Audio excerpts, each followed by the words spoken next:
बिहार में कांग्रेस के वरिष्ठ नेता शकील अहमद खान द्वारा ये कहने पर कि राजद के साथ गठबंधन कांग्रेस के लिए घाटे का सौदा साबित हो रहा है, अब इसके बाद सियासत गर्मा गई है। इसको लेकर लगातार वार पलटवार जारी है। बिहार से देखिए स्पेशल रिपोर्ट। के बयान को लेकर बिहार के अंदर सियासत गर्मा गई है, जहां राष्ट्रीय जनता दल कह रही है कि ये उनका निजी बयान हो सकता है, लेकिन बिहार में इंडिया गठबंधन पूरी तरीके से मजबूत है और पूरी मजबूती से हम लोग सड़क पर भी उतरने का काम करेंगे। देखिए, शकील साहब भारतीय कांग्रेस के बड़े नेता हैं। निश्चित तौर पे उनकी निजी राय हो सकती है, व्यक्तिगत राय हो सकती है, लेकिन राजनीति तो विचारधारा से चलती है। जो हमारा विचारधारा है, जो हमारी शक्ति है, निश्चित रूप से जनता के मुद्दों पर हम लड़ते हैं।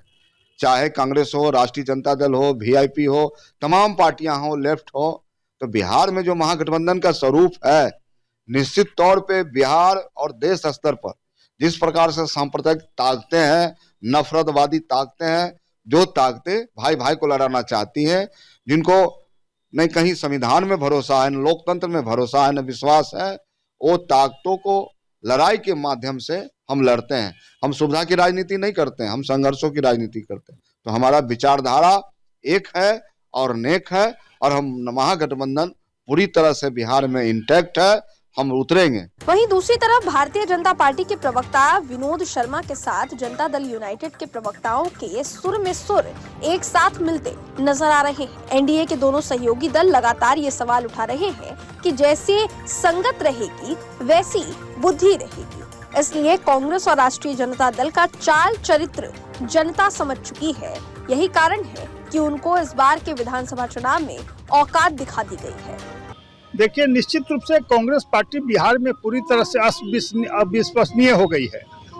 बार बार लालू प्रसाद के पीछे लटक जाती है और उसके कार्यकर्ता नेता निश्चित रूप से चाहते हैं कि उनसे मुक्त हो, राजद से मुक्त हो कांग्रेस। लेकिन हमें लगता है कि आत्मविश्वास खो गए हैं राहुल गांधी। अब उन्हें विश्वास नहीं हो रहा है कि कांग्रेस अब खड़ी हो सकती है बिहार में। लेकिन निश्चित रूप से अगर कांग्रेस अपने बल पर प्रयास करती तो कुछ रास्ता निकलता, लोग सोचने पर विवश होते। लेकिन यह स्पष्ट हो गया है कि लालू की पिछलग्गू है और लालू यादव से पीछे नहीं निकल सकती कांग्रेस। इसलिए कांग्रेस का बुरा हाल है। आज यह स्थिति की आईसीयू पर है कांग्रेस पार्टी है ही नहीं। जिस पार्टी का 10 वर्षों तक संगठन नहीं बनता हो, केवल प्रदेश अध्यक्ष आता है और जाता है, उस पार्टी की क्या हैसियत होगी बिहार में। तो निश्चित रूप से शकील अहमद तो विधायक दल के नेता भी हैं और भी जो भी पुराने नेता रहे, सब लोग की इच्छा रही है कि कांग्रेस को अपने बल पर प्रयास करना चाहिए, अपने पैरों पर खड़ा होना चाहिए।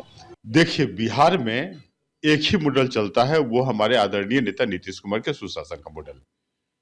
महागठबंधन नहीं था, वो तो सिर्फ टबल गठबंधन था, ठग गठबंधन, जो दिन रात सिर्फ राजनीतिक फ्रॉड के रूप में खोखले वादे और उनकी जो लीगेसी रही है, जंगल राज की लीगेसी। जितने भी महागठबंधन में शामिल दल थे, सभी ने सामूहिक रूप से जंगल राज के वापसी का प्रयास किया और बिहार की जनता ने करारा राजनीतिक थप्पड़ देकर उन्हें बेहोश कर दिया। यहाँ तो कोई स्कोप नहीं है किसी के साथ गठबंधन बना ले। बिहार में अभी नहीं, 2025 से 30 तक ही नहीं, जब तक हमारे आदरणीय नेता नीतीश कुमार चाहेंगे, बिहार की जनता उनको आशीर्वाद देती रहेगी और बिहार का विकास। और देखिए, पहले तो सुशासन का दौर था, अब बिहार शिफ्ट कर रहा है सुशासन से समृद्धि की ओर। तो बड़े पैमाने पर जनता ने जनादेश दिया और ये लोग इस तरह का बयानबाजी करते रहे, आपस में एक दूसरे पर आरोप गढ़ते रहे। कोई स्कोप नहीं है, न अभी न भविष्य में इन लोगों के लिए। बिहार विधानसभा चुनाव में कांग्रेस को मिली करारी हार के बाद अब कांग्रेस के नेता आलाकमान से यह मांग करने लगे हैं कि कहीं ना कहीं से बिहार में आरजेडी के साथ रहने का खामियाजा कांग्रेस को भुगतना पड़ रहा है। जाहिर है, ऐसे में अब एक बार कांग्रेस आलाकमान को यह विचार करने की जरूरत पड़ सकती है कि क्या वाकई में आने वाले दिनों में भी अगर बिहार में आरजेडी के साथ कांग्रेस रही तो जो बची खुची हुई भी कांग्रेस की साख है वो दांव पर पूरे तरीके से लग जाएगी। पटना से अपने सहयोगी विवेक और कैमरा पर्सन विकास के साथ इसके राजीव, राष्ट्रीय समाचार।